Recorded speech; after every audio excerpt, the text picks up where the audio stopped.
Let's start where it all started.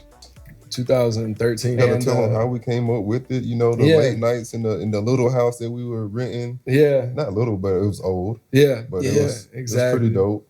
Yep. This was the off season for you? Yeah, it's the off season for me. Like I think I had just so he had came up to my campus and he was like, I don't know what I'm gonna do. So he needed money and stuff. And I was like, he didn't have nowhere to stay. I said, bro, come stay with me for the summer. So I was renting this house out in Charlotte.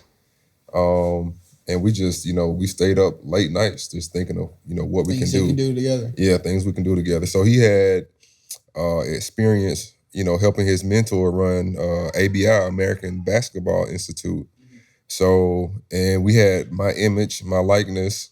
So we were like, let's start our own basketball. Let's start our own ABI, basically. Yeah, that's an off-season training or like a training program. Yeah, that's what it started. It's not a school. As. ABI is not a school. It was like a post-grad institute. So that was the way in which we coined that whenever we had the American Basketball Institute. And it was basically for fifth-year guys that finished high school and are looking for an opportunity. So ABI, we started, we ran it for 2 years and we sold it. And then I went to Clemson and then we said, okay, let's restart this, but never really knew how big it was going to get with Combine. Because we started, as soon as Book said, hey, come stay with me in the summer, he was on a 3-month lease in a nice house in South Park of Charlotte, just basically somewhere for his family to live in the off season. Said, hey man, come live with me, we'll figure it out, you can train me. And I just did all the pro training and all that stuff I had familiarity with, produce some income. But meanwhile, him and I and his brother Darian were really just developing this new business idea in Combine Academy. And we were throwing, hundreds of names around trying to coin this, this new institution. We knew it could be big. And we came up with the name Combine. So it was how we came up with it was we were just thinking, Jonah, he had access to this email list of kids from that he still had from ABI. Yeah. And a big shout out to the late great John Jordan because he taught Jonah some major shit. Jonah, those 2 years, he learned a lot of shit, and that's helped us, with Combine Academy. But he had access to this email list, and most of them were international kids. They want to come over here and get exposure. So he would, just send out mass emails to those kids. And we came up with the name because, they're international, we're domestic. So we're trying to combine the two. So Combine Academy, that's how we came up with it. Yeah. And it was pretty dope, That's the first time I heard that. Yeah. I'm not going to tell you what I thought Combine was. I thought it was like the physical Combine. Like, that is what most people do. Okay. That has application as well. Yeah. Because we do. It's like a double. It's like a double entendre kind of. Yes, exactly. I like it. It's combining all the different cultures and countries, and then also the Combine measurements, which is the analytics is what our sports performance department lives by. Every time kids come in, we test their wingspan, their height, their hand size, vertical leap, standing reach, all that stuff that you see at the pro level. So we're really trying to treat them like super high level athletes. Yeah, that's what I was going to ask is what's your one-liner for what Combine is? What's that elevator pitch look like? Yeah. Because a lot of people are probably familiar with the essence of that environment. Yep. But to you guys, when you were sitting in, the garage per se, coming up with what this business idea looks like, and then what it's become today, has that always been consistent? Has it changed?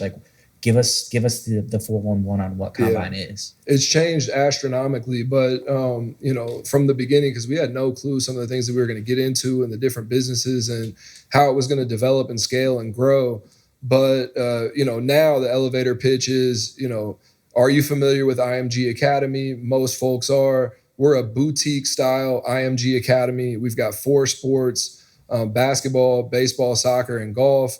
And we're an international sports boarding school that's fully academically, nationally accredited, NCAA approved, registered with our state, and approved for CVIS I-20 status. But we're also kind of a sports and education conglomerate. We've bought several different brands, especially in digital media, scouting, tournament operations, scholastic events. So we're pretty much doing everything in youth sports with this international boarding school. And it's to eliminate the seasonality. We have all those different brands that operate during the summer whenever our young men aren't in school. So, but it didn't always start that way. That's what I was going to ask. What did it look like in its infancy stage? Like Jonah could tell you more because he was in the trenches. He was in the trenches, but it was strictly training when it first started off. So we started Combine with $2,000 investment, and that was just for a website.